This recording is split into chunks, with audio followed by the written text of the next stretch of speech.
bagaimana caranya untuk mengendalikan diri ketika ada seorang suami ditinggal pergi oleh istrinya karena kondisi ekonomi yang kurang baik.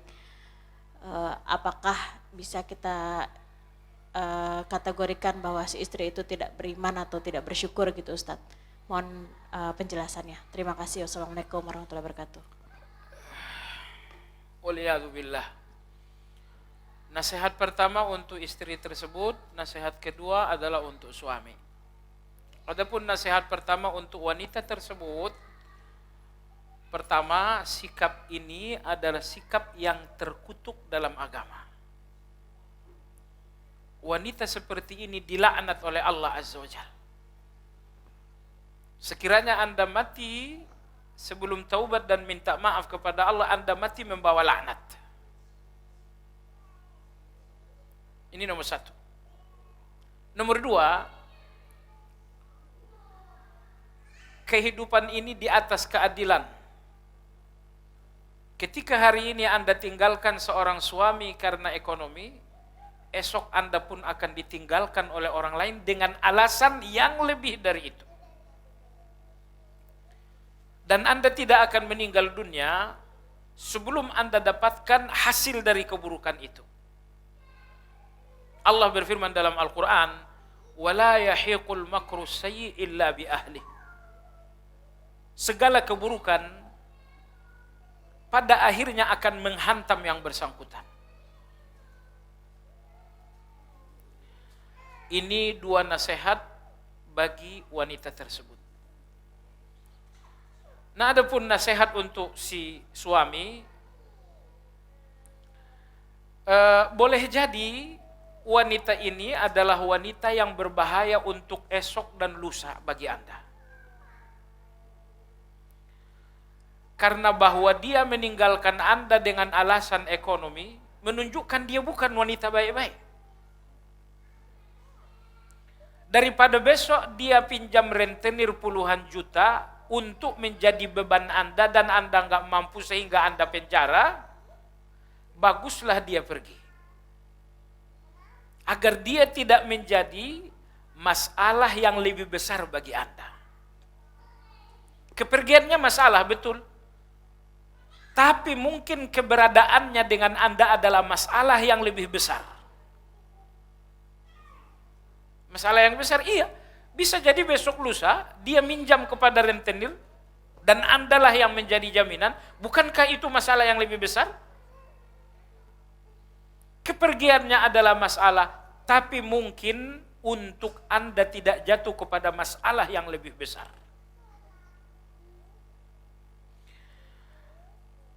Banyak orang-orang jahat membuat kita sakit sehingga kita menjauhinya. Ternyata itu adalah cara Allah agar kita jangan dekat dengan dia, karena dia berbahaya untuk kita setahun yang akan datang, 10 tahun yang akan datang. Dan banyak cerita, banyak fakta, ternyata banyak kawan, di mana fulan? Saya udah gak ketemu 2 tahun. Oh, dia terlibat A. Oh, Masya Allah, terlibat A. Jadi, di sebuah kawasan, Anda masih ingat bom yang meledak di JW Marriott? Bukan di situ deh. Bom sebelumnya di mana tuh bom besar? Pelakunya adalah orang-orang di Telaga Kahuripan, perumahan Telaga Kahuripan di Parung. Jadi pelaku pengeboman adalah penghuni perumahan Telaga Kahuripan. Subhanallah, itu 2 orang pelaku pengeboman itu positif selalu hadir dalam kajian saya. Subhanallah, Anda tahu jamaah sekalian, hampir setahun sebelum terjadi pengeboman, saya disuruh berhenti ngajar oleh warga. Ya karena tuduhan kita dianggap Wahabi, macam bla bla bla. Ya sudah, karena dianggap Wahabi, saya berhenti ngajar, berhenti. Setahun setelah itu, meledaklah bom Marriott, ternyata terlibatlah 2 orang warga setempat. Bayangkan kalau saya masih ngajar saat itu dan mereka ngaji dengan saya. Apa yang terjadi? Ditangkap. Tapi setelah itu, ternyata saya berhenti ngaji, sakit sekali ketika berhenti ngaji saat itu. Tapi ternyata Allah ingin menjauhkan saya dari peristiwa yang akan terjadi setahun lagi. Sekiranya saya masih ngajar dan orang ini ngaji, positif saya ikut ditangkap.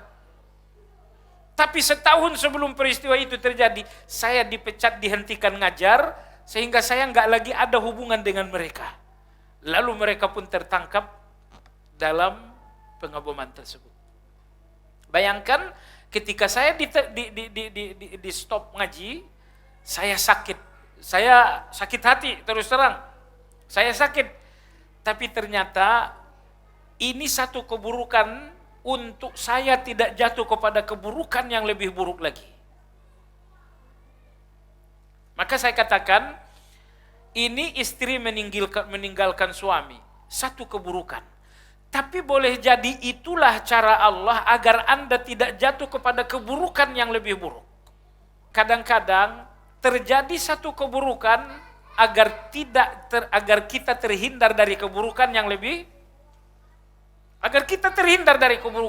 besar.